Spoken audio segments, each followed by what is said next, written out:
Hello and welcome to Catholic Answers Live. I am Cy Kellett, your host. Just as happy as can be to be back here on a Monday afternoon. Thanks so much for taking the time with us. We've got a great week, actually. We're going to have a great week of shows, and we're starting it off big.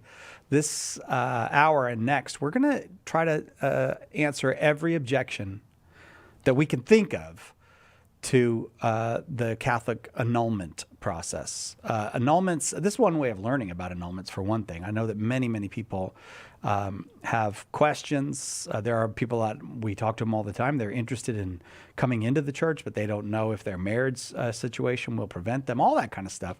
So people are very interested in this topic of annulments, but we wanted to answer every single possible question we could get to about annulments, like, are they just a form of Catholic divorce? And is it just kind of legalism? Is this just Catholic legalism, or is there any root for this in the Bible and the teaching of the prophets and the scriptures and Jesus himself? Is this even related to that? All that. That's what we're going to do. So who would you call if you wanted to get every question you could think of answered about annulments?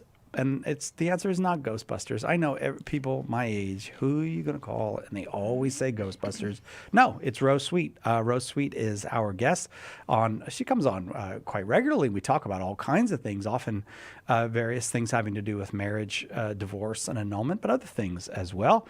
She's a life coach. She's an author. She's a magnificent speaker. Rose Sweet, thanks for being here with us. Thank you, Cy. I always feel good when I come here because you're so kind in your introductions. Really? Yeah, and then it goes downhill after that.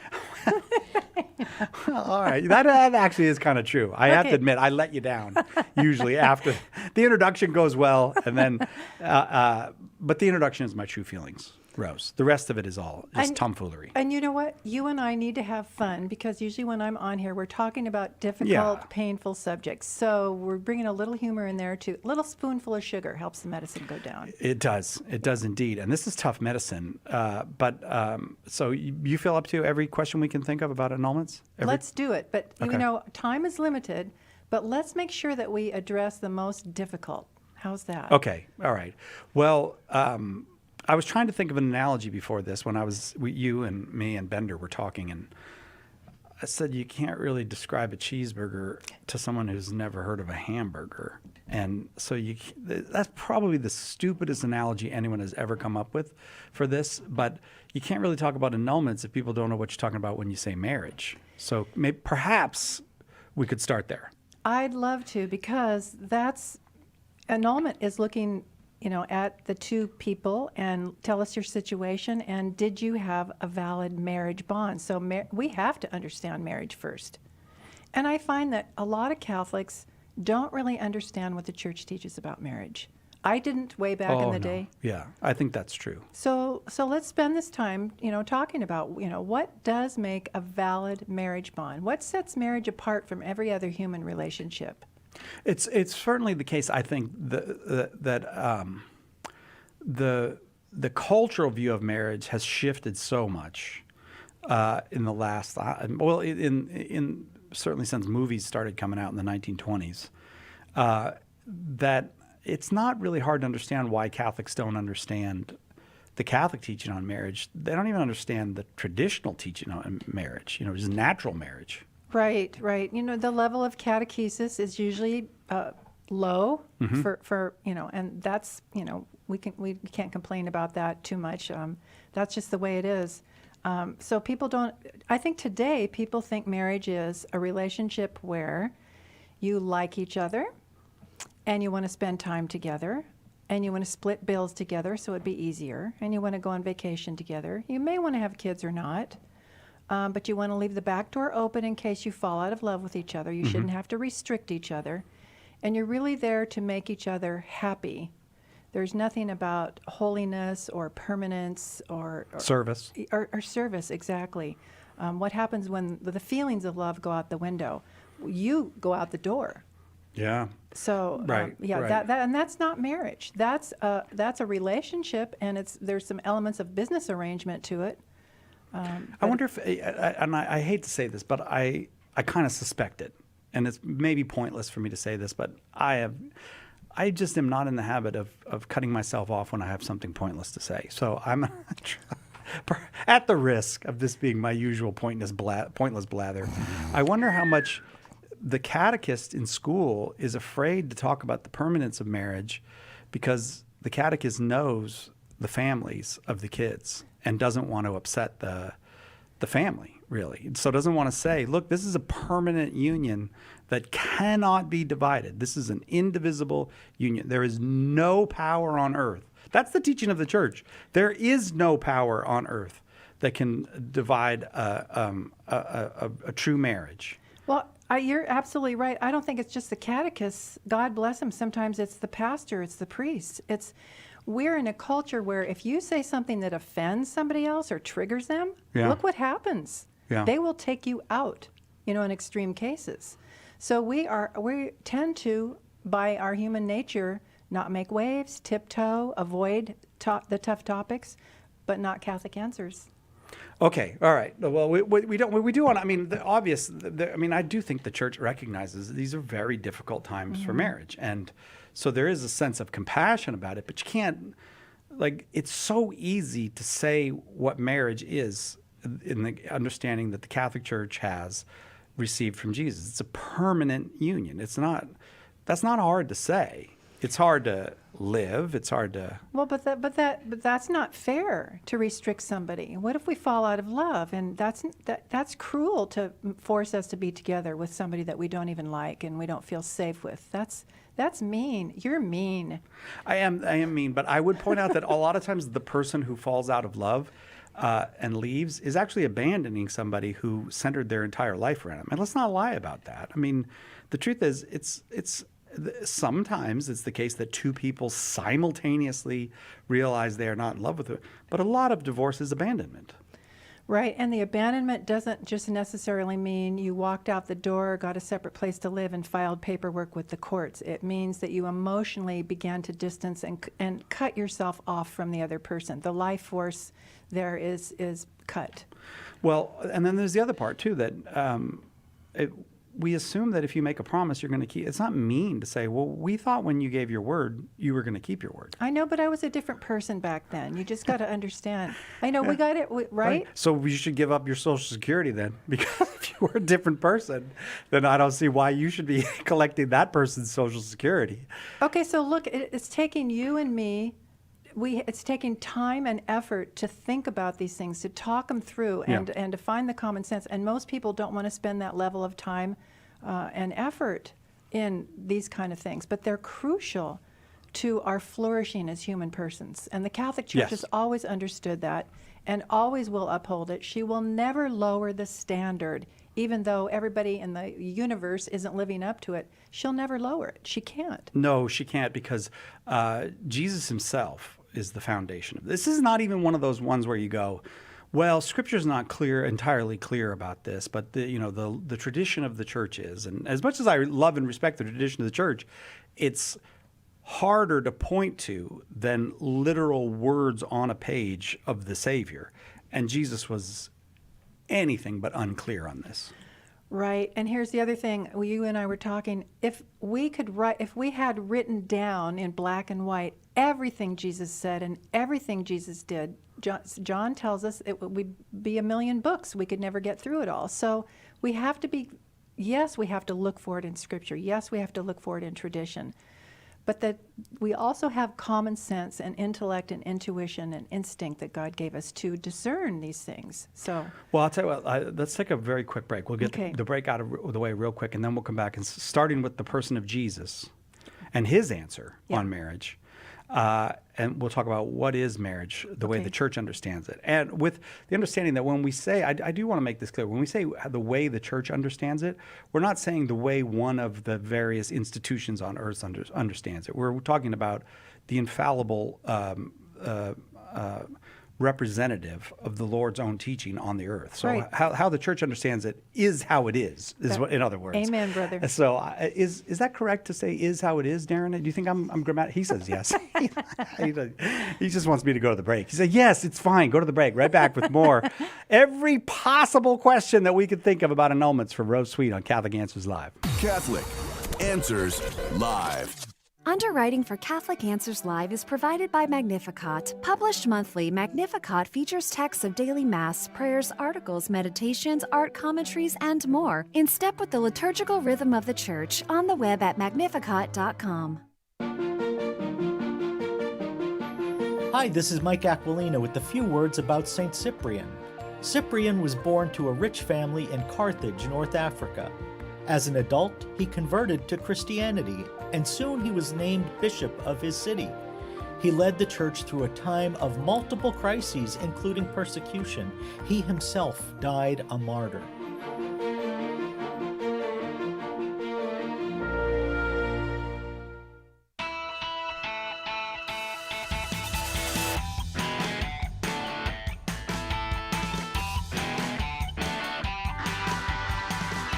Welcome back to Catholic Answers Live. Rose Sweet is our guest. We're trying to answer every question we can think of for Rose about annulments, and we'll start with marriage then. So would you say, if you had to classify it, the Catholic Church's teaching and Jesus' own teaching on marriage is beautiful or terrifying? Which would you say? Oh, the perfect Catholic answer. It's both.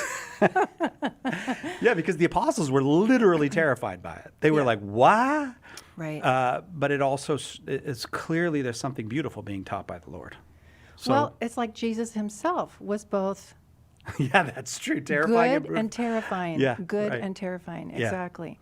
No, marriage is the icon. It's modeled after and actually takes us into, in a mystical way, the covenant union of Jesus and his bride, the church. So how does Jesus love his bride? How does he relate to us, to the soul? And this is where, saints throughout history and all the teachers of the doctors of the church and all those smart people. Doctors of the church and smart people. Yeah, exactly. Both. Yeah. They've all said, look to Christ, and that's what we're going to do. Look to Christ. How does he love? And Jesus' love for his bride is completely faithful to her good and to her flourishing and to her sanctity. So there's an element of fidelity that must go into that marriage relationship. It's a permanent thing. Jesus will never leave us, forsake us, abandon us. Even we can run away from him, but he'll keep the door open, like the father and the prodigal son, as long as we leave our sin at the door. Yeah. There's a condition. So it's a permanent love. It's a faithful love. We are one. And it is open by its very nature. Divine love is also divine life. Love and life are inseparable. And so when the human soul, and here's a beautiful spousal analogy that we have all throughout Scripture, Old and New Testament, when the human soul opens to receive God, God plants his divine seed of life and love, and that soul takes that and bears that and nurtures it and gives that divine life out to the world. This is a beautiful and powerful image of that life-giving union of the soul with God and with the bride of Christ, the church with him. Boy, it's beautiful when you speak about that, but it really gives even greater impact to Christ's own words when asked about divorce, when he says, "From the beginning it was not so." So from the beginning, he's saying this is this permanence, this total giving, because it looks like the way that God gives himself to us and calls us to give ourselves to him, that this marital, right from the very foundation of the earth, male and female, he made them. That's what Jesus is quoting. From the beginning it was not so when it comes from divorce, because from the beginning, how was it? It was about total self-giving. Right, and let's even go back before that. God himself is a communion of persons who totally and perfectly and perpetually give themselves to one another. Right. So all of this is in the image of the divine. Yeah. This is one of the ways we as humans image the divine. One of the most beautiful, powerful ways that we image him. And so we will flourish, we will find the happiness we're looking for if we do it the right way. And when we don't, we'll find temporary happiness, but not the happiness we're meant to have. A lot of people will say, look, yeah, this is the real world. Like, I know a lot of people just shrug at this point and go, come on, this is the real world. It is the real world. Okay, but this world is going to pass. Ah, yeah. And for some of us, maybe pretty soon, sooner than we think. We just heard it in the gospel yesterday, you fool, this very night, Oh, right. your life will be taken from you. Yeah. So, yes, listen to the words of Christ. And that's what we're doing when it comes to the teachings of the church on marriage and divorce and annulment. Always look to Christ. All right, let me get to question number 1 then, Okay. about annulment. If, Okay, no, wait. Oh, okay, go ahead. One more thing. I want to throw this in about marriage. Throw it. These teachings are not new. They've been going on for even before Jesus was, around. Yeah. The Jews are always looking at, can I marry? Can I divorce? Can I marry? So this is nothing new. We have broken relationships, right? So St. Augustine came up with the 3 goods of marriage. And this is what a lot of people in the church today will teach on marriage. There's bonum sacramenti, which means the good of the sacrament. That means you're one and it's permanent until death. Mm-hmm. Then bonum prolis, the good of having children and educating them in the faith. Okay. So Okay. permanence, unity, children, and bonum fidei, fidelity. You're one with each other and you're not even looking at anybody else. You're faithful to each other. But when 1983, the new canon law came out, the church formally introduced what's been floating around forever, a 4th good, which is bonum conjugum, the good of the spouses. Oh, yeah. Now, I want to give you a quick example if I can.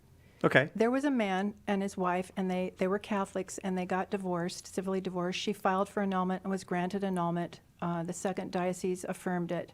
And he was furious and hurt and angry. And he said, look, I agreed to fidelity. I agreed to permanence. And I agreed to openness to children. But people were saying, but you treated her like dog doo-doo, and you didn't love her, and you neglected her, and you abused her, and you verbally castigated her, and there was no love. And he said, this marriage is not about love. Mm-hmm. It's not about feelings. Well, there's a certain truth to that. When things get tough, you don't just go, well, I don't have the feelings for you. But there has to be the good of the spouses as part of this relationship. Yeah. Because what if... So if you never intended the good of the other spouse, then you didn't marry that person. Right. Is what you're saying. Okay, so and I was thinking, what's an extreme example of this? Somebody who takes a 14-year-old girl away from her family and takes her away, abducts her, and then has sex with her, and is open to kids and wants to keep her around forever. He doesn't want to get rid of her. So there's permanence and fidelity. He's not doing anything with anybody else. But he doesn't even love her. Yeah. So Right. that's not marriage, and common sense tells us that. Okay. So those are the 4 goods of marriage. Here's the problem, though. The more you keep piling on these goods of marriage Mm-hmm. and this very exalted, and there's no institution, no people, no philosophy has a more exalted view of marriage than the Catholic Church. And this is one of the signs you could point to the Catholic Church to say it's true. It has the highest, most exalted view of what marriage is. Therefore, this question: why do we have annulments? It's just Catholic divorce. Okay, so that was a nice segue into annulments.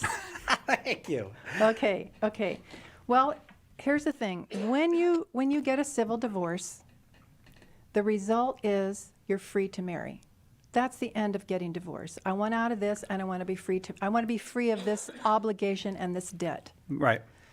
Okay, the annulment process is also about seeing if you can be freed from this bond, if there even was a bond, and be free to marry. So in a certain sense, civil divorce and annulment have the same end, but they're done differently for different reasons and in different ways.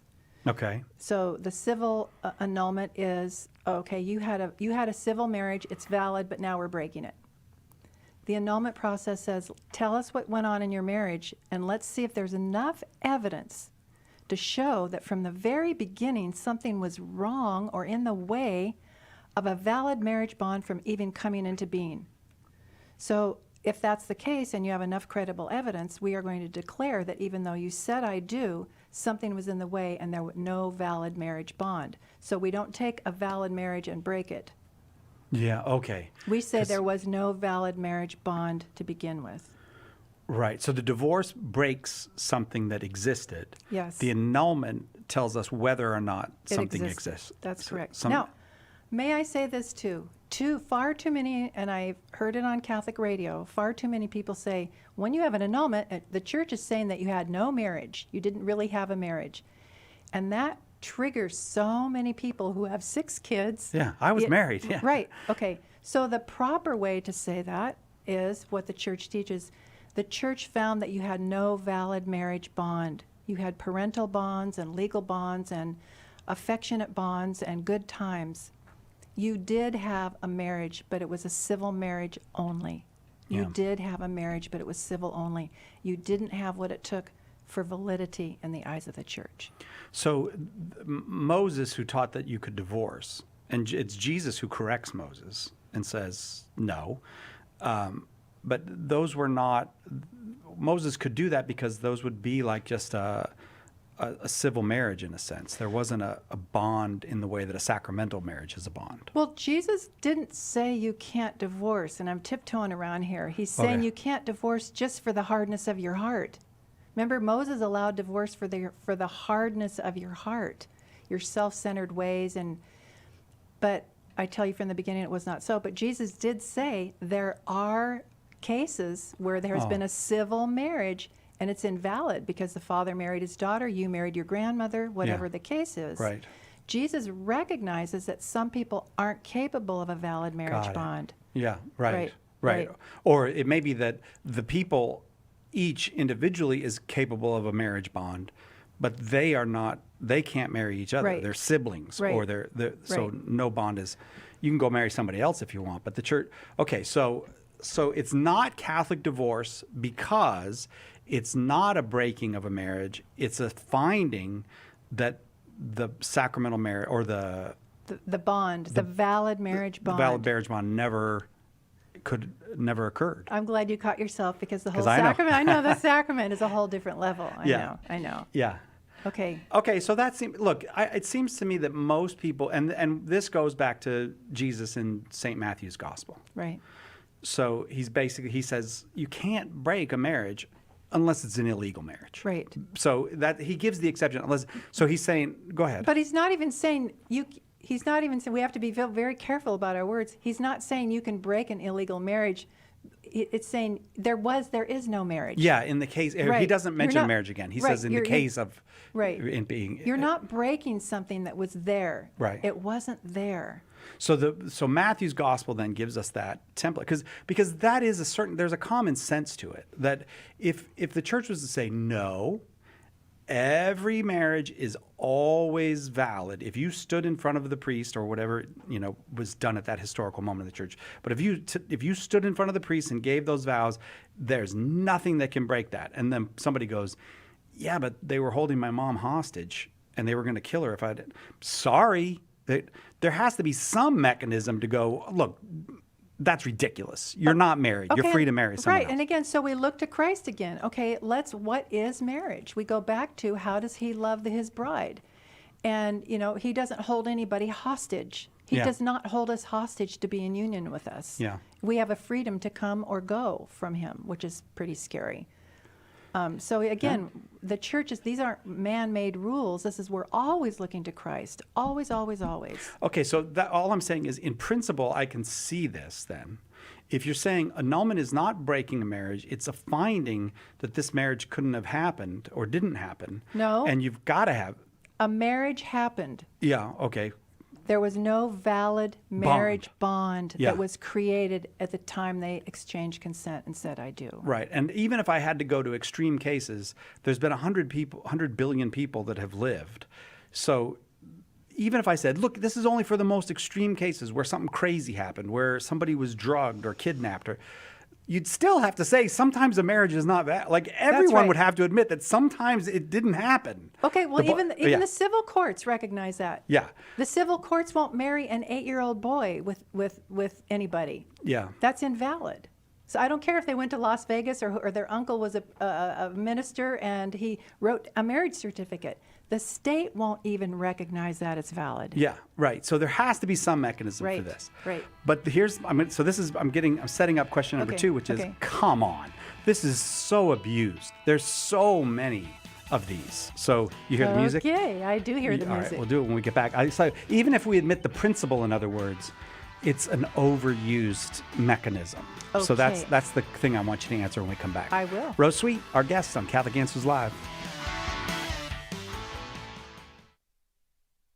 Each Catholic is obliged to spread and defend the faith by word and deed. Well, we're here to help. Join special guests Chris Stefanik, Dr. David Anders, Steve Dawson, and all your favorite Catholic Answers apologists this September 25th through 28th in beautiful San Diego for the Catholic Answers Conference. Our theme? Go make disciples. Enjoy 4 days of faith, fun, and fellowship. Use promo code EARLY to save $50 when you register today at CatholicAnswersConference.com.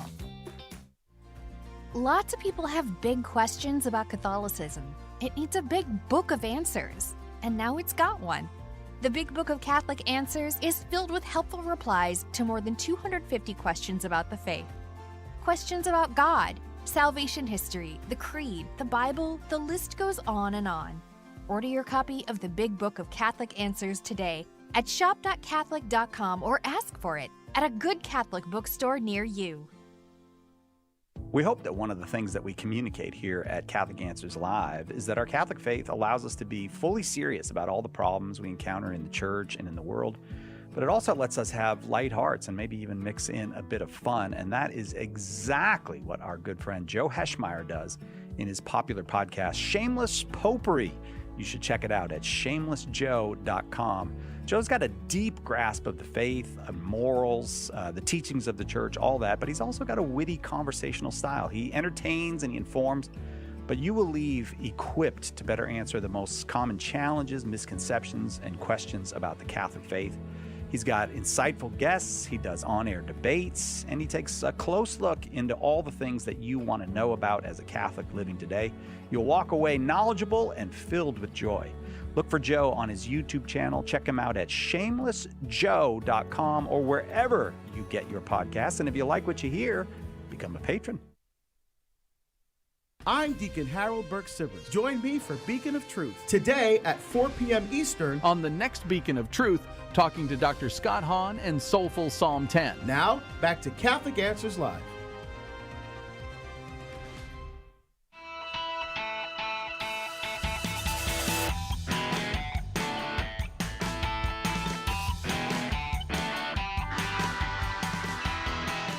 Welcome back. Catholic Answers Live. Our guest, Rose Sweet. Our topic, we wanted to ask her every single question we could think of about annulments. And so we are taking the time to do that. We're very grateful for Rose for making the time available to us. So the first kind of complaint about it, my way of asking the question, is an annulment just Catholic divorce? And you gave a simple, clear explanation of why it's not Catholic divorce. There has to be a marriage bond created, and there's lots of situations where the form of marriage might be observed, but that doesn't mean a bond was created there. Right. But so my question number 2 has to do with, yeah, but Rose, come on. Like, so many people get annulments. Isn't it overused and abused? Do so many people get annulments? Where did you get that information? Darren. No, okay. No, I don't know. Okay. Don't put me on the spot like that. I don't use information. I just use my opinion. Okay, well, that's my point. Oh, That's my point. If you stop heard having it, a point. a lot of people Okay. hear this Yes. and perpetuate the myth. But let's get down. Wait, is that really a myth? No, but Okay. it is and it isn't. Okay. There are a lot of annulments granted in the United States of America compared to other countries. Okay. Yeah, that's a good And distinction. It's been talked about, and so Bishop Thomas Olsted from Phoenix. Yeah, Phoenix. Yeah, is he? I don't know. I think He's not the still bishop there. now. Right, right, no, right. he's our friend from here in San Diego is the bishop over there now. But he gave a lot of reasons. He says we're in a culture where everything goes. People are raised. You can go out the door, you can leave, and a lot of times people get married with the option for divorce, and that invalidates the marriage bond. He said, he also, and a lot of other people have said this, experts as well, that a lot of the weak cases that are sent to the tribunal are weeded out before they get to the annulment to the judges. And so a high percentage of annulments are granted because the weak cases are just thrown out or they drop by the wayside. Or their pastor says, "Look, no." Right. Or the deacon, like you go and you say, "Here's my," and they go, You don't have. "There's no grounds." Right. So, okay. The other thing, too, is in this country, and this was interesting, in this country, we are highly educated compared to other parts of the world. We have the money to send people to canon law school. We have expert canonists in tribunals all over our country who are able to take these situations and look at them properly and grant annulment. In other countries, they don't have that. There's countries where you can't get an annulment because there's no canonists around for hundreds of miles. And I'm kind of exaggerating here, but in our short Maybe time... not so much, though. Like I've been to There- some places in the world where you'd be surprised to find a canonist within 100 miles. Right. So there are legitimate reasons why there are so many annulments in these current times compared to to previous times. Another thing that Bishop Olmsted said was that in our country we're very law-abiding. We're more, and I thought that's an interesting thing. Oh, that's really interesting because there might be places where people are just a little more casual about this altogether, Right, and they but don't as- even ask the church's Right, but permission. as Catholics, we don't want to do it. We want to do it the right way, and we want to follow the rules. We want to follow the law. We have Yeah. faith in the church. In other places in the world, people believe in God, but they might not trust the people in the church. We know of countries where Right. there's a lot of corruption in the hierarchy, and maybe the faithful are just doing their own thing. Yeah, right. So there's a lot of reasons. Again, we could do a whole show on that, but there are a lot of annulments, but there are good reasons for it. And can it ever be abused? Can somebody ever get a bad judge in a tribunal and an annulment go through that gets denied or given and that's not right? Sure, like in anything in law, we're not perfect. But Yeah. those are very small. Yeah, I think if someone has in their mind or heart the objection, well, the tribunals are not perfect, that's a silly objection. That would be a silly objection because, of course, they're not going to be perfect. But you're saying even beyond that, you don't think they're being excessive given the circumstances.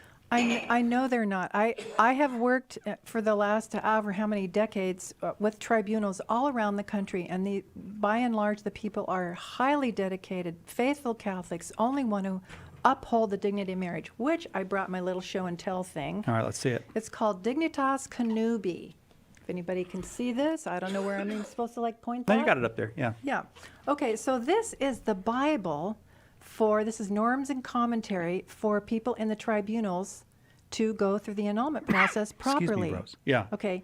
It's loaded with things to ensure the dignity of the human person, to uphold marriage. Dignitas Connubii, the dignity of marriage. This is not a book on annulments. This is a book on marriage. Uphold the marriage at all costs. So I have great faith in 99.9% of tribunals. Well, okay, you do. We need, I wonder if maybe there's just an impression out there that is hard to overcome. Well, here's where I think it comes from. Very sad, hurt, wounded, angry people who feel that their personal annulment case was mishandled by the tribunal. And they're out there in the Catholic world with their microphones saying, putting down bishops, putting down tribunals, putting down the process, and attacking with this very thing, overused and abused. And yes, there are always cases. It's just like the priest scandal. Okay, we know that's real, right? But we've all come to realize over these last few decades that the numbers are not like that everybody was saying at the beginning. It's Yeah. still bad. It's not like 10% of priests are abusers no, or something. it's still Yeah, bad, and right. it's still horrible, and we should be horrified. So if any abuse is happening in the church anywhere, especially in the tribunals, we should be horrified. Sure, yeah. But right. let's not take that and build a big case against the whole thing. And that's what I think too many people do. Okay, so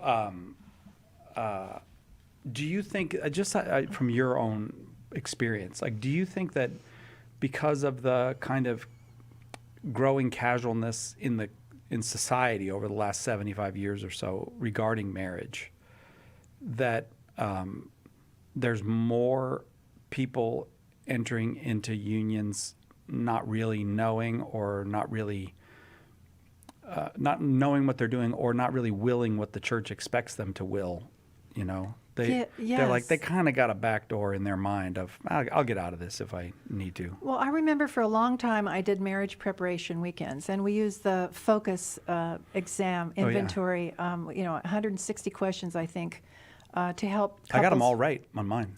Oh, please. I did. I got a Talk about abuse. 160 out of 160.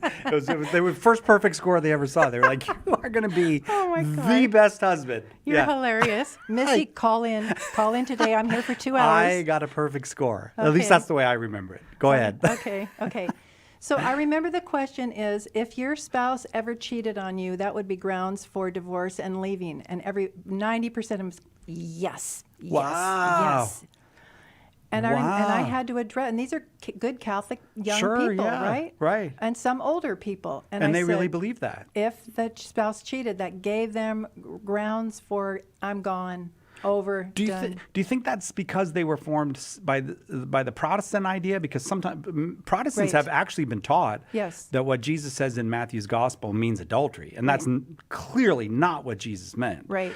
But it is taught by many. Or do you think it's just a secular, like, no, you cheat on me, I'm leaving, I'm out the door? I think it's both. I think it could be, a combination of all that, but mostly the culture is, we've raised our children to be happy. You give them whatever they Oh, yeah. want. You give Yeah. them the awards and the trophies. As a parent, my job is to make you happy. So why shouldn't my employer make me happy? Why shouldn't my spouse make me happy? Yeah. And if I'm not happy, I have the right to leave and find my own happiness. I mean, that's just so prevalent in our culture. Yeah, right. So There's a kind of live your best life attitude, which Right. is not it's not a like live your holiest life. It's like get the best you can out of almost a bucket list attitude of life. Right, And, right. Hey, I'm sorry, you're bumming me out. I can't be married to you anymore. right. This isn't the life I wanted. Right. No, I know. You're right. We're the last ones standing to uphold this vision of marriage.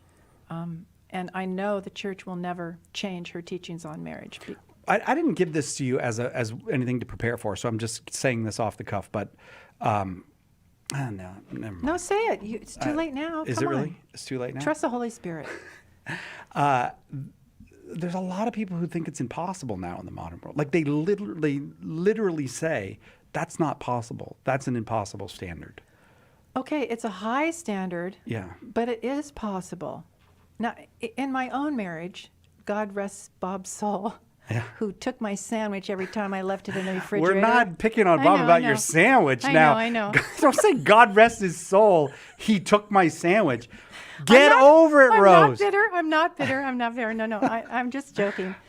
Okay, so You weren't joking at the time, though. You were mad that he ate I was your really at the mad. time. I was Yes. mad. Yeah. Okay, so we had wonderful moments of wedded bliss, and I'm not talking about sex. I'm talking about mutual support and love and understanding and encouragement and a shared mind and a shared heart, and that's real. And nobody can take that away from you. Now, because of our broken nature, sometimes that went out the window and other stuff would come in and we get mad and bitter and unforgiving toward each other. So yes, nobody has the perfect marriage, but you try. You hold that up so that you have something to go for. If we lowered it, we'd be animals. Well, that's actually a little bit of what's happening is people have, with the loss of marital standards, a lot of other things have gone wrong in society, but we do see, like, for example, the vast majority of men in prison, the father was not in the home, at least for Right. most of their being raised. So there is something animal that happens to us if we lower the standards of marriage. Right. And what in my mind, when you say animal, is that there is that part of us, but what happens, the divine part of us is darkened. Yeah. Our intellect is darkened, our will is weakened, and our desires are disordered. Those are the ends of sin. And that's what happens. And we do go down to a very low place. And we're not happy there.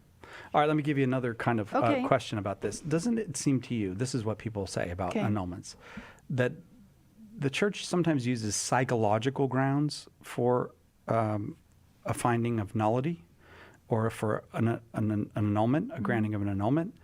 Doesn't that seem just too subjective? Well, we could get into all those grounds, but let me ask you a question. Is sin objective or subjective? Well, it's got the both sides of it, doesn't it? Like There I you can't go. commit a sin unless there's an objective evil, and I can't commit a sin unless subjectively I willed to commit that sin. That you had a knowledge, A knowledge and and a- the freedom and the will, Right. right? Okay, so again, with psychological grounds, you can say, this person was addicted, or this person had a narcissistic personality disorder, or whatever the label is, or the psychological grounds, or maybe an intent against permanence or fidelity. Those are psychological grounds, and those are always wrong. They're not ordered to marriage. They're Okay. not ordered to create a marriage bond. But the sin part, it depends on the person. And again, every marriage has two unique and unrepeatable persons. So every marriage is, the whole annulment process is in a certain sense subjective because it's about those two subjects. So we have the psychological grounds, and now we have to see if those subjects fit into the psychological grounds. Here's the unchanging truth of the grounds. Do these two people fit into that, or do we not have enough evidence that that was the case? Right. Okay, so if someone had an inability to make a lifelong commitment, psychologically, they're not the kind of person who's capable of that. That's right. So the burden of proof then would be on the petitioner to give enough credible evidence to that, to say that this person didn't have that. And the whole thing is ordered, again, the burden of proof is on the petitioner. That marriage, the tribunals do not try to see if you had a valid marriage. They already presume it is valid, you got a valid bond, nothing's breaking it. You got to come to us with enough credible evidence that we can say, aha, there was an impediment there, and therefore the bond didn't come into being. I got so many more questions for you. Keep going. Rose Sweet, our guest, we're trying to ask her every question we can think of about annulments. We'll be right back with more of that right after this on Catholic Answers Live. Let us help you with your question today on Catholic Answers Live. Who was the first Catholic in your family? Were they evangelized by a friend, a coworker, a stranger? Did you ever think that you could be that person that God uses to save a soul? And that soul could save their family, their grandchildren, and generations to come. At St. Paul Street Evangelization, a Catholic nonprofit, we train, equip, and mobilize Catholic disciples to do the urgent work of evangelization. Catholic Answers is supported in part by St. Paul Street Evangelization, streetevangelization.com. With news from EWTN's Vatican Bureau, you can watch all of the important events from Rome, even if you don't have TV access. Using the latest technology, we've made it possible to watch the latest news from the Holy See, all delivered directly to your home via live streams. Watch live on EWTN's YouTube channel and follow us on Facebook, Instagram, and X.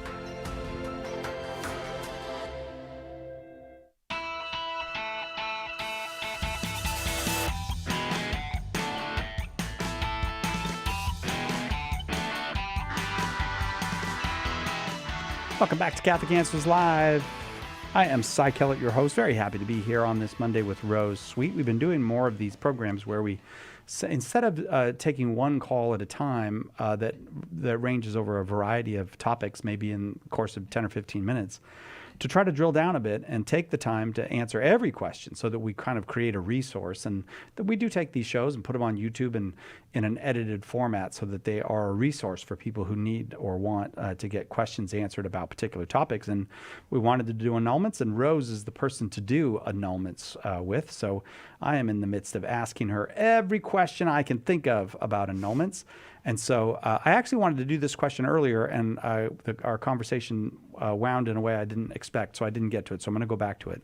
Will you give me, please, a brief history of annulments in the Catholic Church?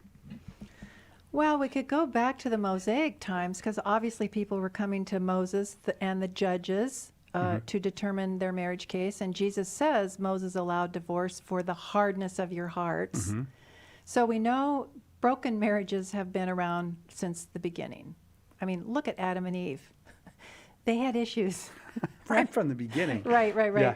So, but we do know that Jesus talked about marriage, and the people came to Jesus as a rabbi and a judge to inform them, what about this? What do we do in this case? And we've talked about, especially in Matthew 19 and other places, Jesus talks about some marriages aren't valid. Well, then we have the instance in around 50 AD, St. Paul allowed for the dissolution of marriage when the two people were unbaptized and one wanted to leave the marriage to become a Christian and to get baptized. So we see St. Paul actually dissolving a marriage in favor of the faith.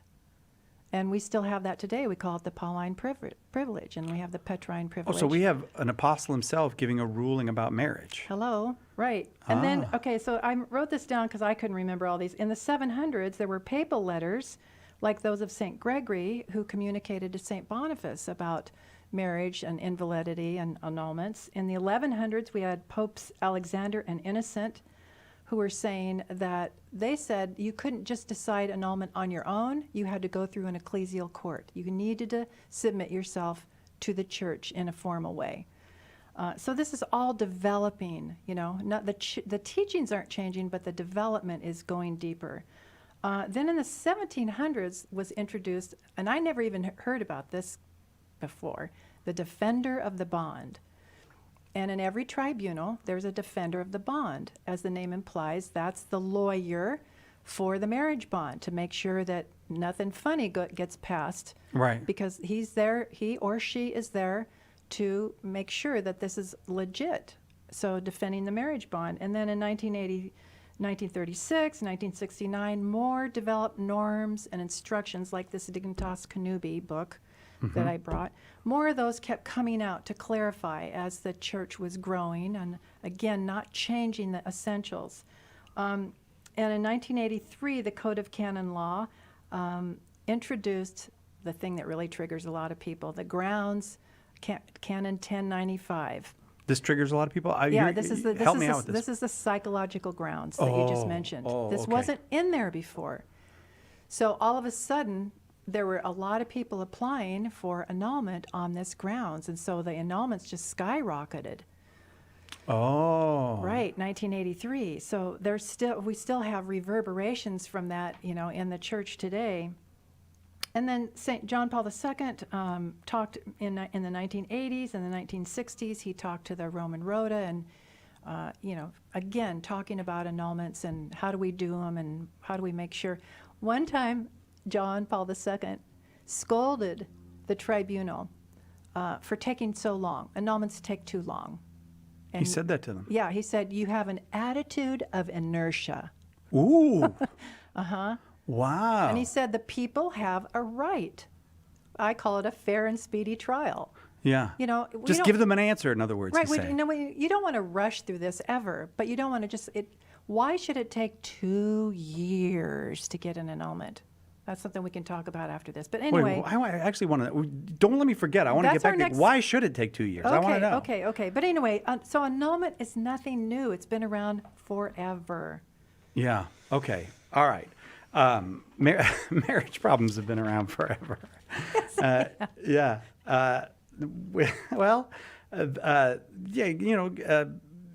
God knows the human condition, and the human condition is sometimes things aren't going to go right.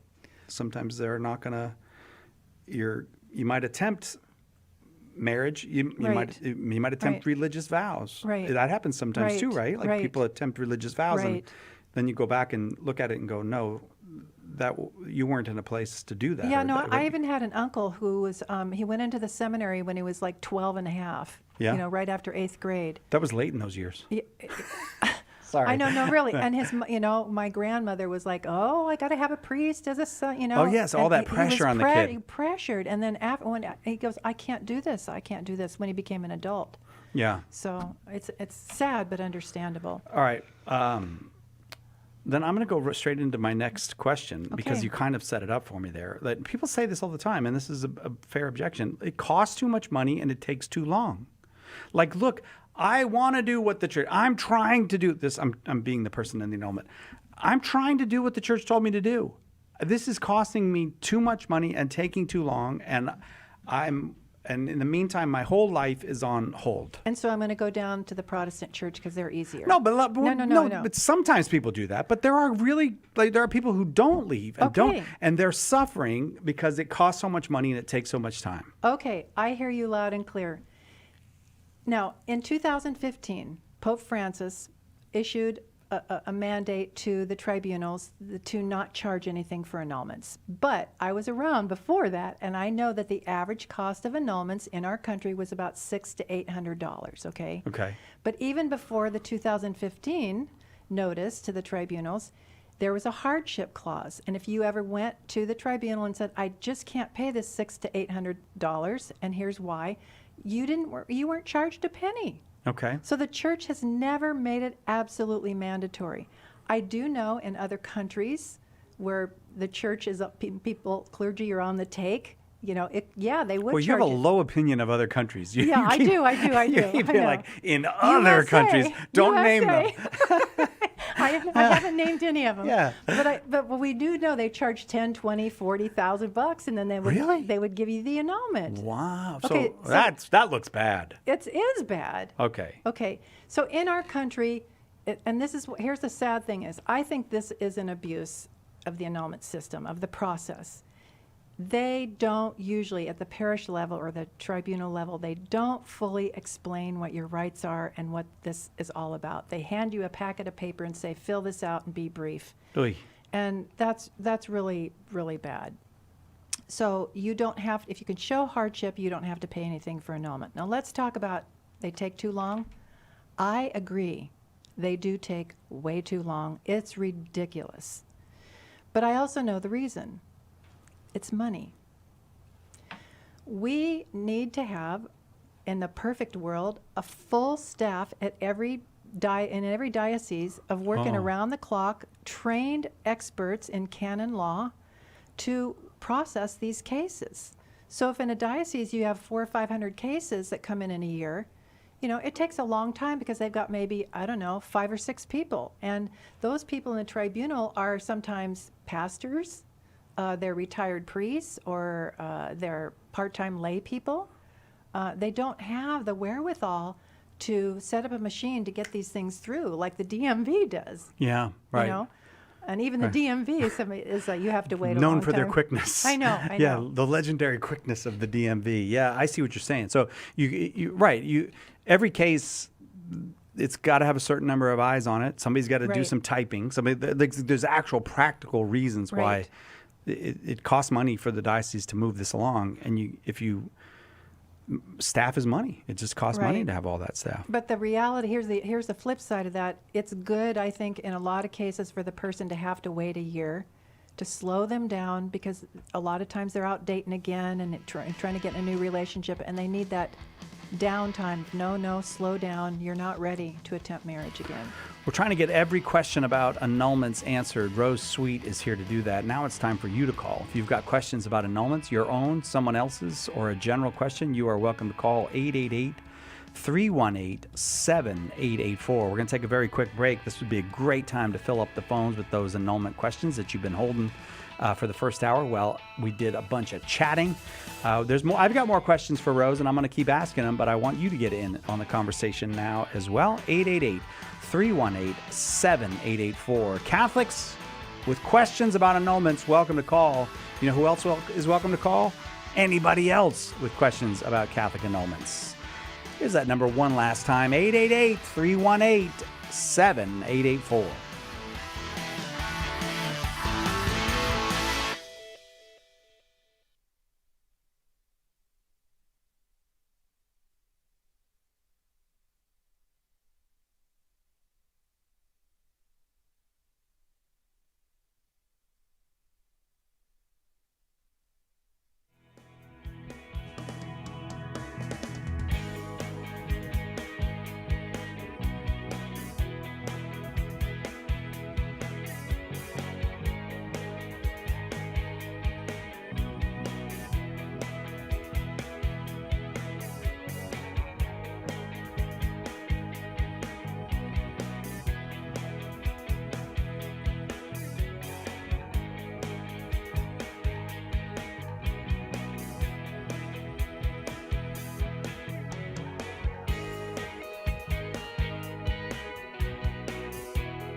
Welcome back to Catholic Answers Live. A lot of talk in first hour, but we're taking calls this hour. I mean, calls involve talking too, but it won't just be Rose and I talking. You are welcome to call 888-318-7884. We're talking annulments. If you have questions about your annulment, if you have questions about your situation related to annulments, yours or someone else's, or you just have a curiosity or an interest or an area that you'd like clarified, whether you're Catholic or not, you're welcome to call 888-318-7884. We did a bit of the history of annulments last hour, and I think it's fair to say the reason that the Catholic Church has this process called the annulment process is because the Catholic Church accepts the words of the Savior that once that marriage bond is formed, it cannot be divided, and those who divorce and remarry are committing adultery. And because we don't want that, we want to help clarify these situations and make sure that people are not falling into those kinds of sins and the abuse of marriage. And we have a tribunal to find out, well, did a bond form or not? And if not, then is it always because No, I was going to say it's always because the marriage was illegal, but it's not necessarily that it's illegal. It just could be that there was a failure to form the bond. And so, because... Well, illegal civilly? No, I mean a violation of the law of the church, like that... Well, like illicit or... This is what I was thinking, was that, like, if you marry your daughter, that's an illegal marriage. In the eyes of the state? In the eyes of the state and the eyes of the church. Just basic morality. Right. So I was going to, the way I was forming my question was, is that the only reason? But it's not, because you could have something that's technically legal, but you find out, well, this person has the inability to form a permanent bond. And so they didn't do anything illegal. They just are not able to do it. Right. And then there, of course, is the current situation in our church that if any baptized Catholic marries outside the Catholic manner. Oh, yeah. In the defective Catholic Church form. And that's, again, there's no psychological grounds or anything. They didn't do anything illegal, but it was illicit. It's not permitted, right? Okay, so my questions to Rose thus far, to review what we did the first hour, were are annulments just Catholic divorce? Are annulments overused and abused? Are the psychological grounds used in many annulments too subjective? Is it true that annulments cost too much and take too long? Can you give me a brief history of annulments? We've gone through. Are there why are there more annulments in the United States than in other places? We covered all that in the first hour. More questions to go this hour, but I will also be mixing in phone calls as I go. But let me give you the next two kind of objections. I think they kind of go together.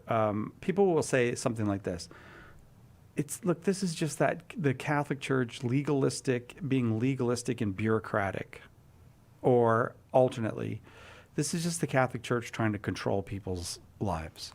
So is this just legalism, bureaucracy, and control? Okay, let's take those three. There's nothing wrong with legal. We need laws. Laws keep us safe. Laws protect our dignity. Laws protect our property. Laws are good. Yeah. So yes, it's a legal process, and that is good. Legalistic is an excessive focus and emphasis on the law at the expense of the spirit of the law. An excessive focus on the law at the expense of the spirit of the law.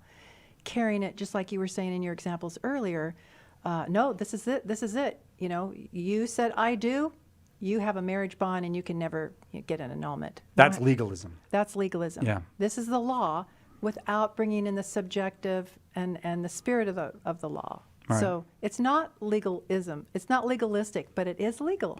All right, so what about it just being a sign of the control? It's just Catholic Church trying to control people. Okay. The other one was bureaucratic. Okay, yeah, right, What is bureaucratic. bureaucracy? Bureaucracy is hierarchy, systems, procedures.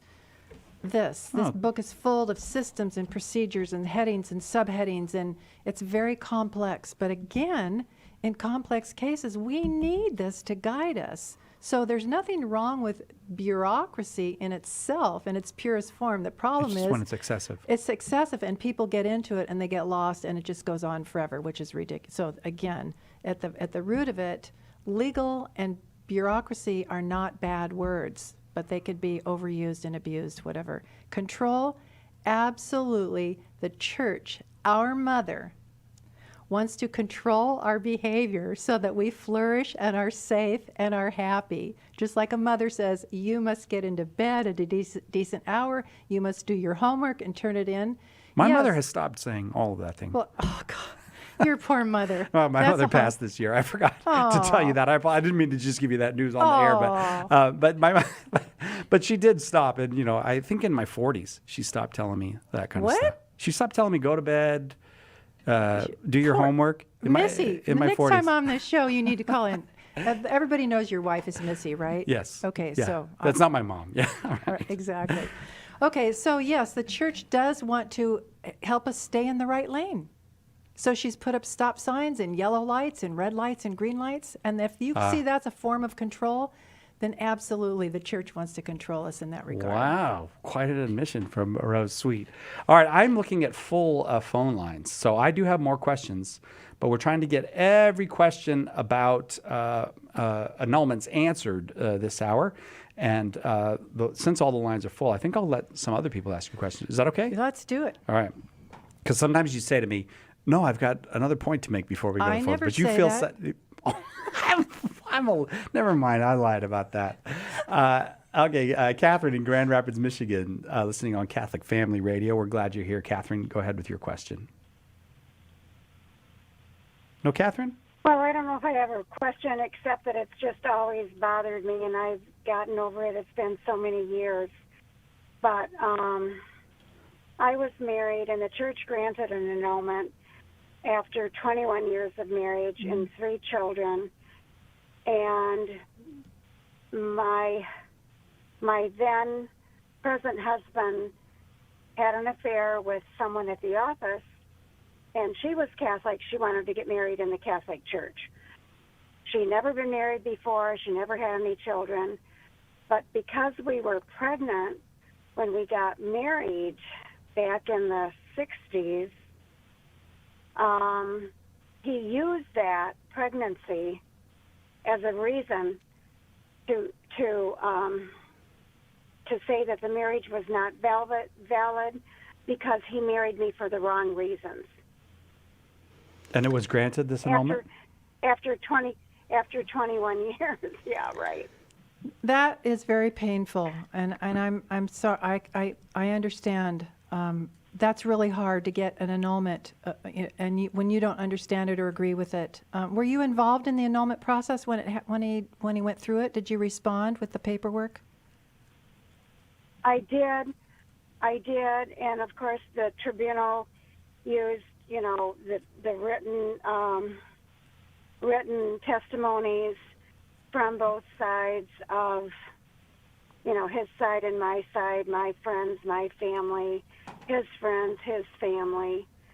And his parents loved me. They loved me. And he used, really, after 21 years, like I said, and three children, he used the fact that we were pregnant when we got married, and based on that, the church granted the annulment because he said he married me for the wrong reasons. And we got married in the church. He said he loved me, but the tribunal said, and I objected. And of course, at the time, my mother objected. And the vicar of the tribunal said, "Don't tell me, blah, blah, blah." But the church granted that annulment. This was in 86. And he probably paid for the annulment. She wanted to get married in the church, and they are still married. But it was painful. I've gotten over it. Well, Teresa, let's get But a it's response always- excuse me, I beg your pardon, Catherine. Let's get a response from Rose. You know, Catherine, I hear the pain and sadness in your voice, and I totally understand. And since I don't know all the particulars of what he wrote and what he submitted and everything, I can't say anything about your case. But I do know in general, when somebody is pregnant, one or both of them feels like they have no other choice but to go forward, you know, and sometimes that alone doesn't necessitate grounds for annulment. Let me say that. If they were a good tribunal, they would also look at a lot of other things that he submitted. And remember, the questions on there are exhaustive. If it's a psychological case, they're going to investigate and ask about a lot of things, you know, what he was thinking and his motives and intentions, blah, blah, blah, blah. So I trust that they did a thorough job. And if they didn't, I'm sorry for that. You know, those things do happen. It does, in my experience and understanding, it's not, I do not want to negate your sorrow and your suffering at all. But, you know, pray for him, pray for her, and just trust that God is going to bring everything out the way he does. I'll tell you what I would like to do, Catherine. I love Father Sebastian Walsh's book on the parables and sayings of Jesus. It's a beautiful read, and I'm just thinking maybe it will give you some comfort. If you'd like a copy of that book, all you got to do is hang on the line, and we'll send it to you. I have to take a quick break. Right back with more questions on annulment with Rose Sweet on Catholic Answers Live. There's only one Catholic Answers Live. Are you a coffee drinker? If so, you can now enjoy a coffee roasted to perfection by the Carmelite monks of Wyoming. Delicious Mystic Monk coffee is roasted and prepared by monks in a hidden cloistered monastery and is available in over 25 varieties. All Mystic Monk coffees are works of perfection and labors of love. For more information on how to purchase Mystic Monk coffee, visit mysticmonkcoffee.com. That's mysticmonkcoffee.com. Then there's a prayer that comes from fear. A lot of people are converted with this kind of prayer. The old saying, there's no atheists in foxholes. Well, I hope that's true. It's amazing that sometimes the greatest conversions happen when somebody is so afraid, they suddenly reach out to God. Maybe their whole life they never reached out to God, and suddenly they cry, Lord, help me. Okay? Conversion.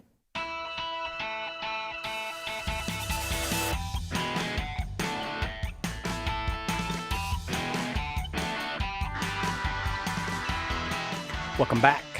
Catholic Answers Live. Rose Sweet is our guest, and we've spent an hour going over every question I could think of about annulments for Rose. And this hour, if you've got questions about annulments, whether it's a personal question or not, whether you are Catholic or not, you are welcome to call. The next question comes from Mary, who was watching on Twitch, and Mary said this: my boyfriend is a Protestant, married in the Protestant church, and divorced. Why does he have to get an annulment if he's not Catholic? He's not interested in joining the Catholic Church at this point. He's doing this for me because I want to be married in the Catholic Church. I love this question. First of all, I'd like to say I love the boyfriend. He's doing that for her. Yeah. Yeah, God bless him for doing it. He doesn't understand it, he doesn't get it, but he's doing it for her. But I hope he has the right attitude and he's not holding it over her head, you know. Well, that we can't tell that from the reading. But Okay. So I never knew this, and this is a beautiful part of the teachings of the Church, is that there is one faith, one Lord, one Spirit, one body. So anybody who's a validly baptized Christian, Protestant, right, in the Trinitarian formula, Father, Son, Holy Spirit with water, they belong to the one true church, one baptism. Okay. Now, they're not living as Catholics, and they don't follow or understand or maybe believe what the Catholic Church teaches, but by reason of their baptism, they're one with us. Yes. Okay, now, here's the other thing. By reason of their baptism, they are able to receive and enter into sacraments. They can have a sacramental marriage. So if two Protestants get married, we recognize they not only have a valid natural marriage as a basis, they also, by reason of their baptism, have a sacramental bond as well. So that can't be broken. Remember, this is what we've been talking about. If there's a valid marriage bond there by a man and a woman who want to be faithful to each other, open to children, and till death do us part, there is that valid marriage bond that comes into being, even for Protestants. Mm-hmm. So whether he's practicing Catholic, believes in Catholic, if he wants to marry in the Catholic Church, he needs to go through the annulment process. Well, yes. Okay. So, Mary, I hope that was helpful to you. Because the church is upholding that marriage between him and his wife. Right. Well, you got to think. I mean, there's also that other person involved, right. the first wife. Right. Like, you got to We consider don't know her rights. story. Yeah. Right. Mary, I hope that was helpful. Thank you very, very much for the question. We'll go up to Omaha, Nebraska now, where Tom is listening on Spirit Catholic Radio. Tom, welcome. Go ahead with your question for Rose. Okay, here's my question. I'd like your thoughts on this. Why is it that when they do the investigation, that they don't call in the priest or deacon or some nun or whoever gave them their instruction? Because in these cases where they say, well, we were too immature, or like that first woman that called, they said, well, she was pregnant or something. Well, yeah, 15 years later, when they found somebody new, all of a sudden they were too immature and so on. Well, so why don't they call in the person that gave them their instruction and say, why did you approve them? They're the ones that need to be put on the hot seat and say, why did you approve this? I'm really glad you're thinking about these things, and that does happen a lot in the annulment process. I remember I also did, I mentioned earlier, I did marriage preparation courses for a while. And I would see a couple in there, and I knew immediately they were not prepared for marriage. They weren't ready. They weren't in their right mind, and they should not be married. So that's not my call to make. So I would go to the pastor and say, Father, can you talk to them? Father would talk to them. And then I'd find out that they got married anyway. So I would go to Father, and here's what he said, Rose, it's the general rule that we can't deny the sacrament to everybody. And I do have an obligation to talk to them and listen to them, but I made a prudential judgment that I would grant them the sacrament of marriage. But Rose, I did, and you can too, write a letter and stick it in their marriage file that says, I have grave concerns. We told them this, we told them that. This is what we heard, this is what we saw. You know, that can be in there. So when years later they go through the annulment process, God forbid, there is some documentation in there that says, I saw there was something really wrong here between this couple from the beginning. So it can be helpful in getting the annulment, but it doesn't stop the marriage from going forward. Tom, thank you very much for the question. Just one line open now, 888-318-7884. Teresa is in Oklahoma, listening on Oklahoma Catholic Radio. Glad to have you, Teresa. Go ahead with your question. Yes, thank you so much for taking my call. My annulment happened, I want to say 25 or 30 years ago, and God bless my mom because she hounded me and hounded me and hounded me to do the paperwork. I did not want to do it. I was so hurt, so devastated. But now I just praise God that she persisted and that the annulment went through, and now I'm completely free. Yeah. But my question is, in the annulment process, we filled out the paperwork and all that. My husband at the time did not want to pay because we had agreed on going half and half. So to force his hand, because he just kept stalling, I said, if you don't contribute, then I'm only going to submit my version of the annulment, and your version will not be part of this process. So my question is, because it's been so long ago, I've forgotten what has happened. Are both sides always considered, or are there cases where only one side is considered? And since I never saw what he submitted, is there a process to, what's the word I'm looking for, to petition to see what was submitted? Good questions. First of all, you don't have the power to withhold his testimony. The church, to uphold the dignity and the rights of both parties and the marriage itself, opens the doors to both parties to submit their testimony and their witnesses if necessary. So when you got your annulment, he was notified to be, if he wanted to come down and get the paperwork or go to his parish and to become part of the process and tell his side of the story. So apparently you did say that you didn't get to see what he submitted. So he did participate and he did submit something, right? To your knowledge. Yes. Okay. Yes. So this is what I always counsel people. I said, look how 20 years later now that you have some regrets in this, there's a point in the annulment process before it goes to the judges. The case is open to you and your husband to come and see everything that was written, what he said, what his witnesses said, what your witnesses said. It's called the posting of the acts, ACTS. And you have about 2 weeks after that to submit any extra testimony or clarification, which I think is a good thing, and then it goes to the judges and you wait. So somebody, for anybody who's listening, if somebody says, oh, you don't need to go read what he wrote, just put your, now I'm like, no, sometimes it'll be painful, yes, but go take a look anyway. In general, I'm saying this. So when it's done, you also are supposed to get a copy of the decision of the judges so that you understand how and why they came to the decision they did.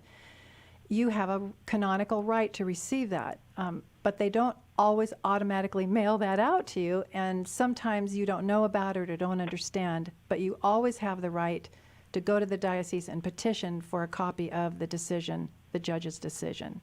So that's something that you might call your local tribunal and ask them about. Okay, Teresa? Okay. Thank you, Teresa. Yeah, that was a good question. It was. All right, on we go, just because I'm looking at full lines here. Kate in St. Louis, Missouri, listening on the Covenant Radio Network. Glad to have you, Kate. Go ahead with your question. Hey, guys. I love it when you two are on together. You're the best. Well, that's very nice of you to say. Thank you, Kate. I suffer through it. Sure. Shut up. You kind of touched on this briefly earlier. I'm wondering if you could just address with crystal clarity what the church teaches regarding pursuing romantic relationships while waiting for an annulment. Like, does that fall under, I hate to be so harsh, but adultery? And then also, to follow that up, is there any sort of like preventative medicine during the annulment process, like to educate or do catechesis on helping people understand what the sacrament actually is to prevent the continuing cycle of falling right back into the same thing? Because if someone is pursuing a romantic relationship while waiting on an annulment, it says to me that perhaps they don't understand the sacrament still. Do you understand what I'm saying? Yes. Those are two really good questions. And I'm glad you asked for crystal clarity, because that's what Cy and I both want to give. What does the church teach on pursuing romantic relationships while you are still married? What is the answer to that, Kate? What does the church teach on pursuing romantic relationships while you are still married? That it's no. Why? Why would she say no? I mean, seriously. I know the answers. Okay. So the no is because you're still married and it's a violation of your wedding vows. It's an offense against the dignity of marriage. It's an offense against the dignity of the other person. So here's the thing: when you don't have an annulment, you're still married. That marriage bond is still presumed to be there until proven otherwise, and you must live in a way that honors and respects that for a lot of reasons. I know a lot of, lay people and clergy who will give the opposite advice. it's been a long time, you've been alone, you're a good Catholic, you feel lonely, the annulment's taken forever. Yes, you can go out with Joe or Harry or whatever, and you know, just don't have sex or anything. But yeah, it's okay, it's okay. God knows you're lonely. No, that's a sin. That is a sin, and everybody's afraid to say that. You just said yourself, oh, I don't want to be too harsh, right? We have to stop wanting to be too harsh because Jesus himself gives us that example. He said some things that were hurtful and harsh to some people's ears because they didn't want to hear it. But because he loves us, he's going to give us that crystal clarity that what we need. Slow down. Do it the right way. Take the high path. You know, don't submit yourself to sin, or you're going to pay a big price. Now, I guess when the music is coming, we got to wait for part 2 on that question, right? Okay, Kate, can you hang on a minute, Kate? Yes. Okay, all right. We'll get through this break as quick as we can, then we'll be back. We've got almost every line full, just one line open, 888-318-7884.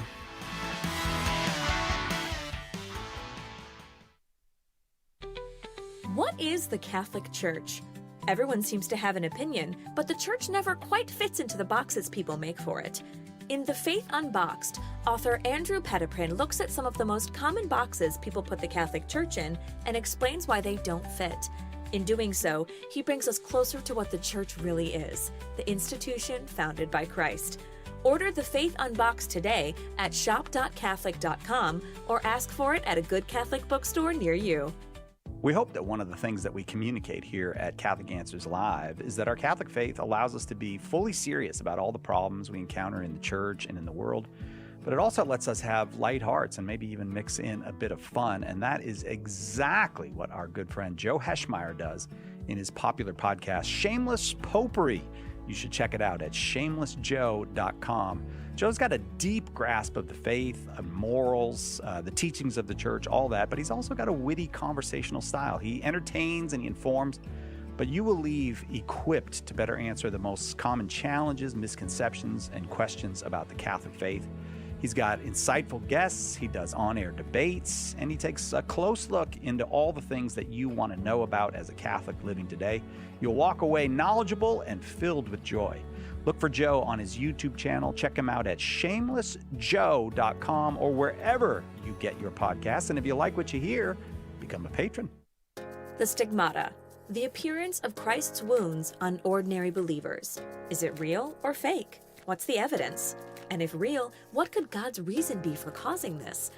In God's Wounds, author John Clark offers what may be the most thorough, honest, and faithful reckoning with the stigmata ever written, examining the evidence and making sense of it both medically and spiritually. Order God's Wounds today at shop.catholic.com or ask for it at a good Catholic bookstore. I'm Deacon Harold Burke-Sivers. Join me for Beacon of Truth today at 4 p.m. Eastern on the next Beacon of Truth, talking to Dr. Scott Hahn and Soulful Psalm 10. Now, back to Catholic Answers Live.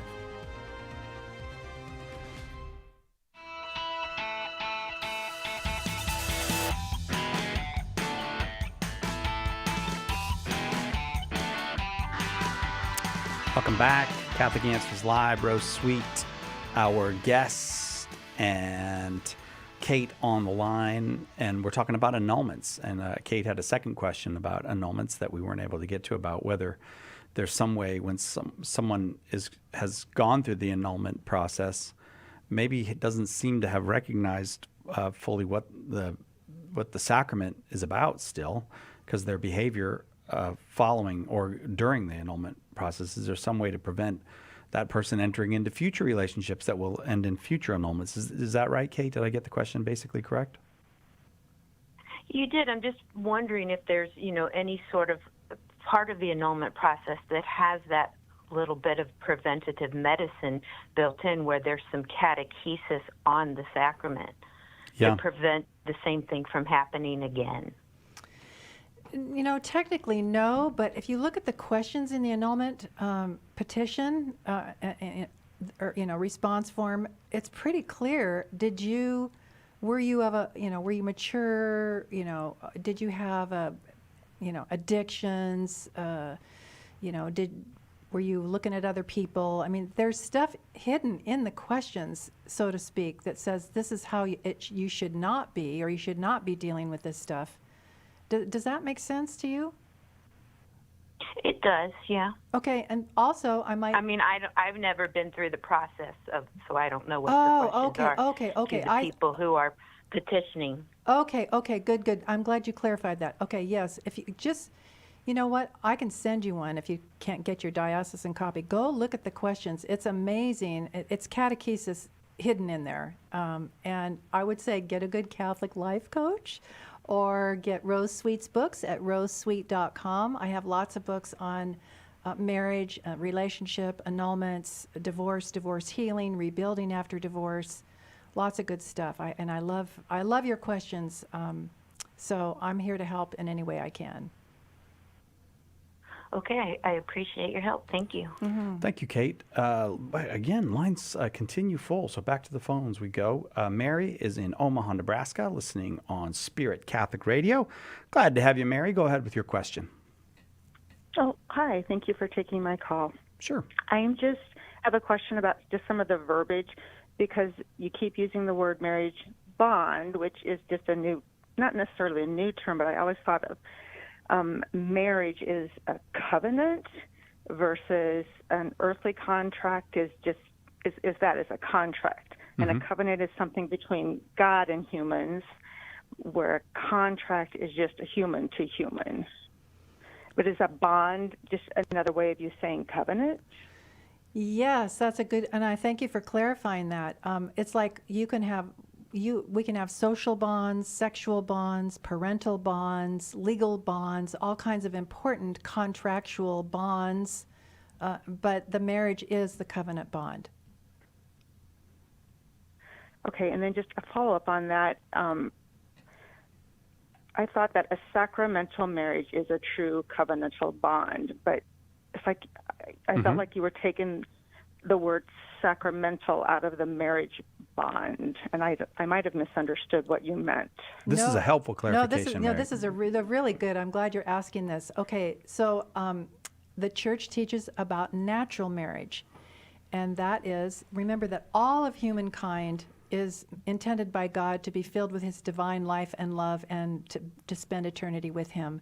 And so every human person from the beginning of history, every nation understands basically that marriage is between one man and one woman, ordered to their good and to the raising of children, and its fidelity and permanence. Okay, so that's called a natural marriage. If two atheists or two Buddhists or two non-baptized people say to each other, I want to be with you, open to children, faithful to you, for your good, till death do us part, they're entering into that covenant bond without the graces of the sacrament. They get actual graces, but the sanctifying extra super duper graces come also when both are baptized.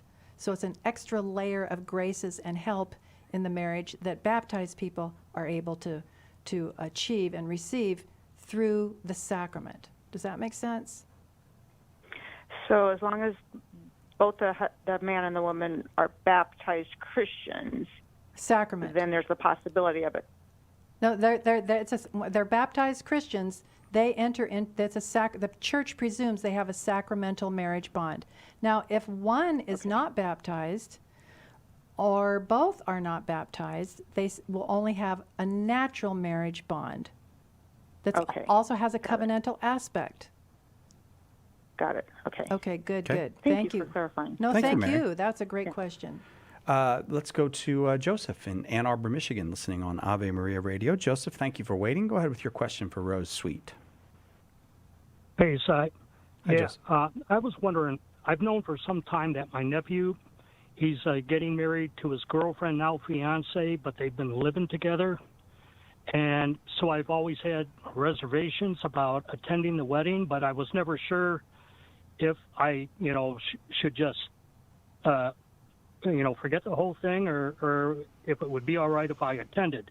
Well, I heard this priest being interviewed on the radio today, who just came out with a book about understanding the sacraments. And he said blatantly, no, I should not attend. so I informed my family about this, and here's the kicker, that his older brother, who is, also my nephew, he got this certificate where he can validly marry people, and as far as I know, he is a Catholic in good standing. But his younger brother has fallen away from the church, where he got baptized. I think he received his first communion, but then he never went through confirmation. And my question is, if and when he were to decide to come back to the faith, I suppose that they would be required to get an annulment, but at this point it's probably a much bigger question of if rather than when. Okay. So what do you guys think? Okay, there's a couple layers there. It's, do you go to the wedding or not go to the wedding? And if he comes back to the church eventually, does he need an annulment? If he comes back to the church and he's still married to that woman, and she has no prior marriage bonds, and he has no prior marriage bonds, they can just get married in the church. They will have that civil marriage convalidated, and as of that date, they are considered by the Catholic Church to have a valid marriage. So he can come in and bring, she doesn't necessarily need to become Catholic. It'd be great if she did, but there's no problem with him coming back if there are no prior marriages. If she had a prior marriage, or if he had a prior marriage, then yes, they would have to go through the annulment process to clear that up. Does that make sense? Well, that's good to know. Yeah, it's really good to know. The doors, the doors are always open. That's what I love. But you can't just come the way you want to come in. Okay, so the next thing is, and I dealt with this myself personally, if you have a deep and tender and close relationship with your nephew, and to just say, I can't come to your wedding, the church says I can't, is going to cause a lot of problem. And there's a way to do that where, and I always recommend that you meet the two of them for dinner before they get married and say, I love you guys, I want the best for you, I want you to get married in the church, but unless you do that, here are the reasons I believe I can't be a public witness, because that's what happens when I attend a wedding. I'm a public witness to what you're doing. And while I would love to witness your attempts at marriage, what I think is the best way for you in the church, I can't witness this way. But I hope someday I can witness in the church. So that's a quick and dirty way of saying, meet with them, talk to them, love them, don't just say, I can't go because the church says I can't, because that's why people go, oh, well, the church is, ridiculous. Does that make sense? I did explain that all on a Facebook Messenger text, and explained how I love them and I want the best for them, but according to this priest, I should not attend. And I said, before I put God first before anything on earth, and that includes my family. That's the way I worded it. Okay. And I hope they have taken that in the right way.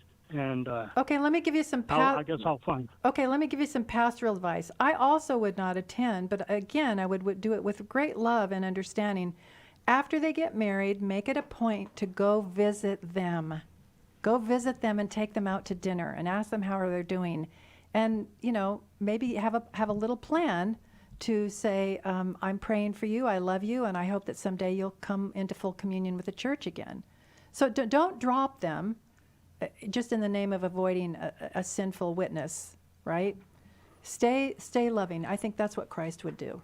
Joseph, God bless you. Thank you so much for the call. We have to take a quick break. Right back with more questions on annulments with Rose Sweet on Catholic Answers Live. It's all about the truth. Catholic Answers Live. Underwriting for Catholic Answers Live is provided by Real Estate for Life. Real Estate for Life connects home buyers and sellers to real estate agents while supporting pro-life organizations. On the web at realestateforlife.org. The EWTN radio listener comment line is open right now for you. If you've got a question or comment about what you hear on EWTN Radio, we'd love to hear it. Call 205-795-5773. We'd also like to know how our programming has impacted your life or the life of someone you know. That number again, 205-795-5773. And thank you for listening to EWTN Radio. The Catechism defines evangelization as the proclamation of Christ and His gospel by word and the testimony of life. But what does that look like in real life? It looks like St. Paul street evangelists out in the public square sharing the good news. We're a Catholic nonprofit that starts conversations by handing out free sacramentals. Then we employ our method of listen, befriend, proclaim, and invite. Catholic Answers is supported in part by St. Paul Street Evangelization. Visit streetevangelization.com to learn more.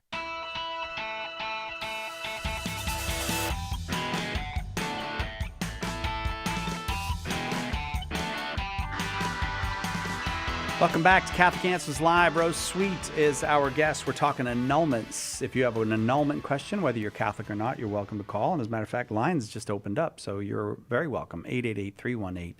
888-318-7884. Check out Rose's work at rosesweet.com. You still going out and doing talks? Like people could hire you as a speaker, or have you given it up? You are? Yeah, I'm doing it. Yeah. You still doing the slop your dripper thing? Shh. Oh, sorry. You know what I'm doing? I'm actually going to be talking to the Why priest. do you say shh? Because you like to surprise people with Yes. it? Oh, I apologize. I'm sorry. I apologize. The Diocese of Hong Kong wants me to address their priests, their deacons, their facilitators, divorce and annulment, pastoral ministry. What? They want to build up this whole, it's great. The Diocese of Tell Hong them Kong. they need someone to come and talk about Catholic media there. Ooh. Yeah, tell them. And Let's then, both go. Then give them my no. I want to go to Hong Kong. I would love to see Hong Kong. Okay, let's do it. Yeah. Gotta be nice to me, though. Did you ever watch Hong Kong Phooey when you were a kid? Never mind. That was the It was a cartoon, Hong Kong Phooey. Look it up, kids. It was a great cartoon. Let's go to Joey in Boise, Idaho, listening on Salt and Light Catholic Radio. Glad to have you here, Joey. Go ahead with your question. Hi, can you hear me? Very well. Yes, Joey. Hello? Hey, Joey. First-time caller, I'm sorry. So my question is, once an annulment is granted and the valid is now never recognized, what happens with the kids? Does that mean that the kids' births are invalid or out of wedlock, and baptism, First Communion, confirmation not valid?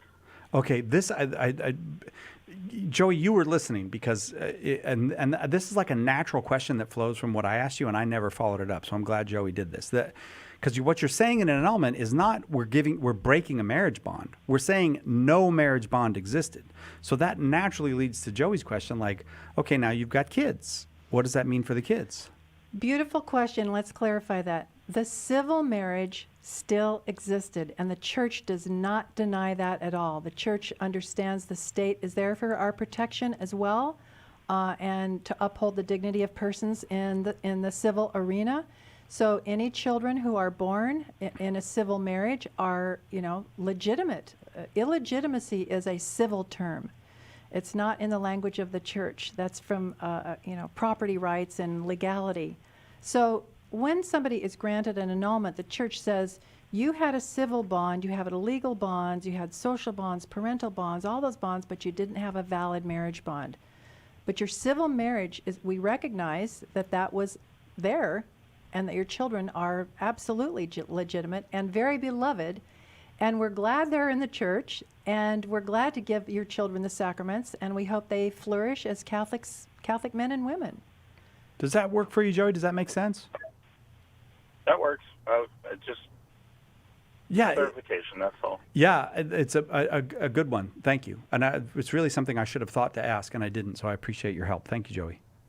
Really good. Thank you.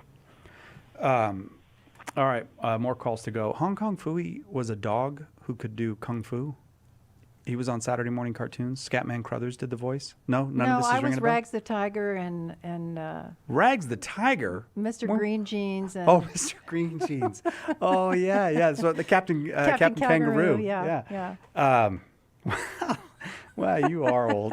I told you. Well, Hong Kong Phooey's pretty old too. But I do. You know what? I do remember Hong Kong Phooey. You do? Yeah, I do. Can we just clip that out of the Rose saying, "I do remember Hong Kong Phooey"? Like that's just funny. I don't know why that's funny to You hear. young little whippersnapper. You whippersnappers. All right. Stan in Charleston, West Virginia, listening on 1450 AM.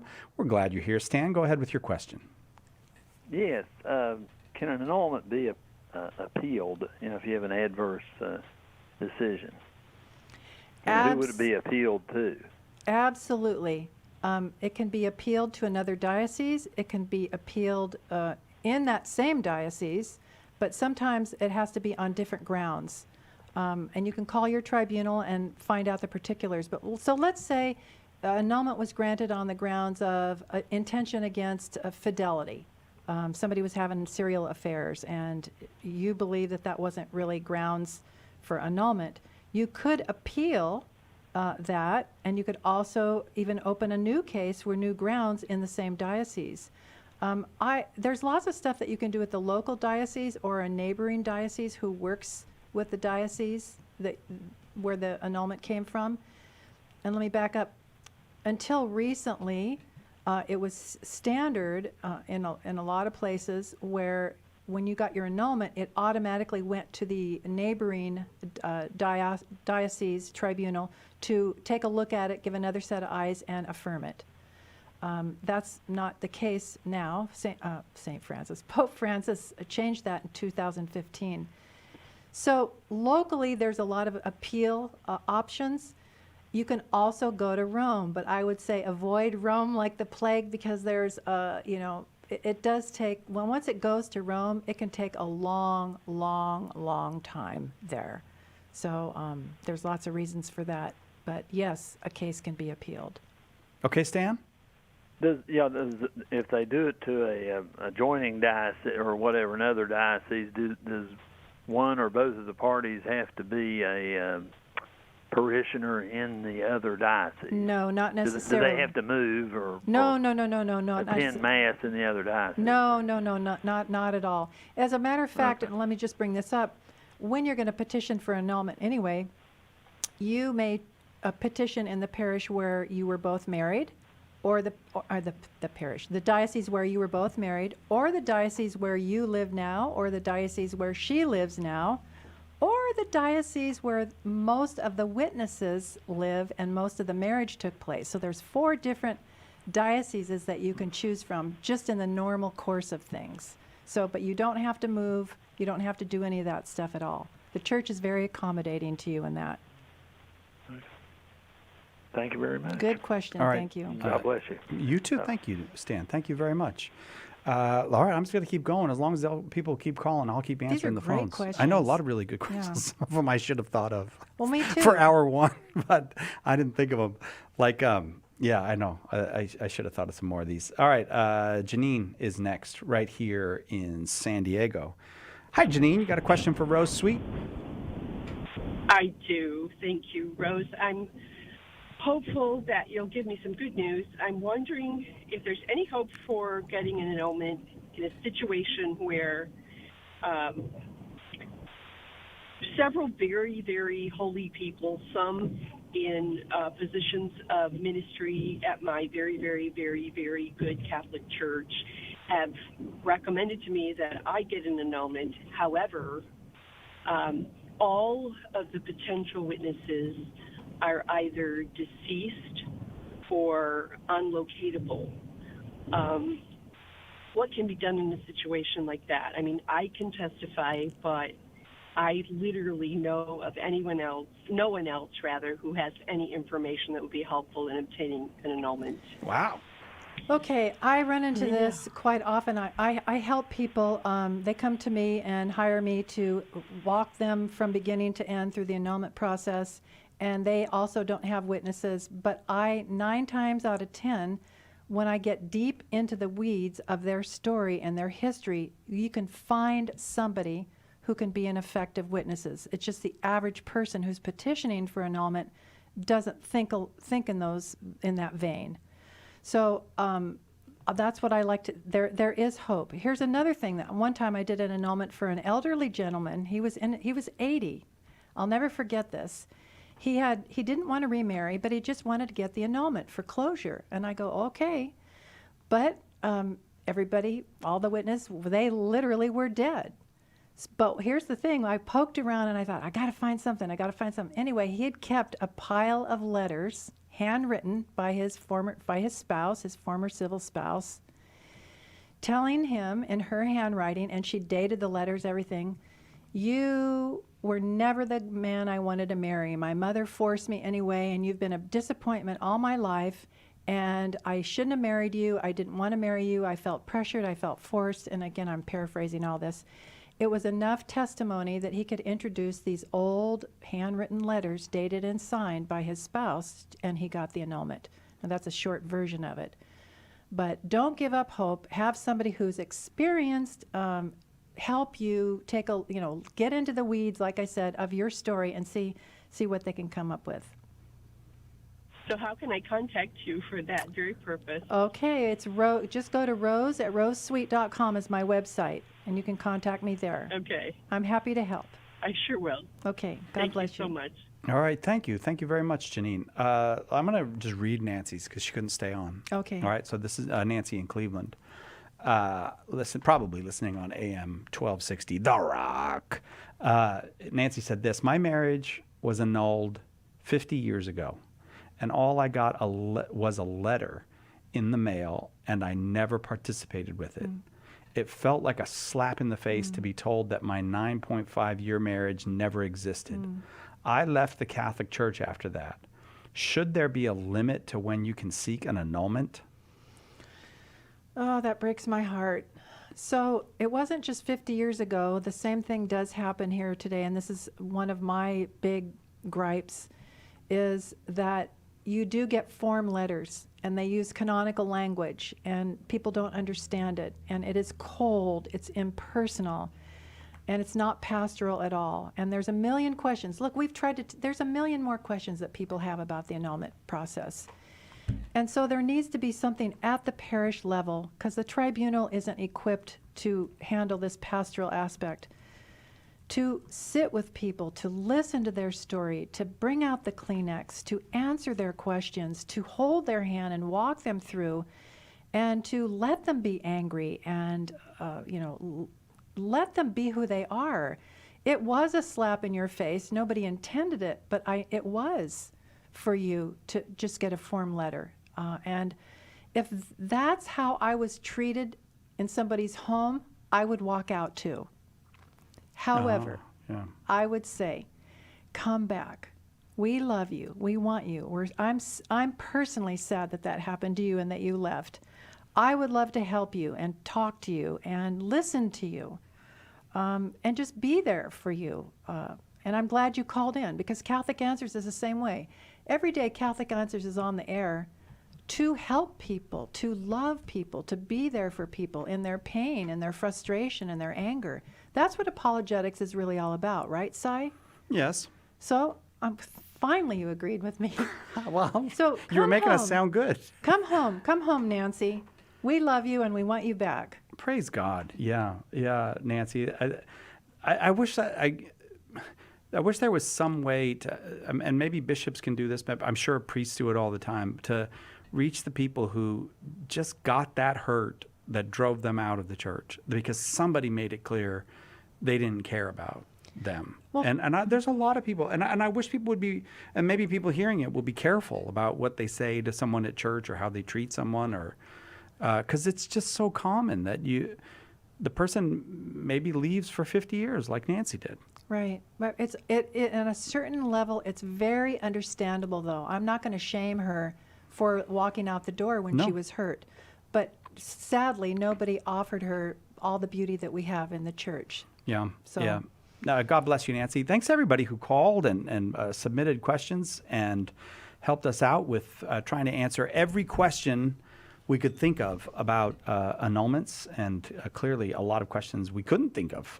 So that made the show very, very good. Thank you, Rose Sweet, for coming in, bringing your show and tell item, Dignitas Canubi, the norms and commentary on On the annulment process. On the annulment process. Yeah. Plus 2 hours. I don't usually get to have you in here for 2 No, hours. I know, think this that was- went really well. Do you feel like it went pretty well? I hope it did. Yeah. You know, we're here for people, and thank you for the opportunity to bring the good news, because that's what this is really all about. Amen to that. We got lots of materials to help you to learn about marriage, but if you want help in marriage, go to the parish and tell them you need help. I did it once in my marriage. Went to the parish and told them I needed help, and they helped. And I'm still married after.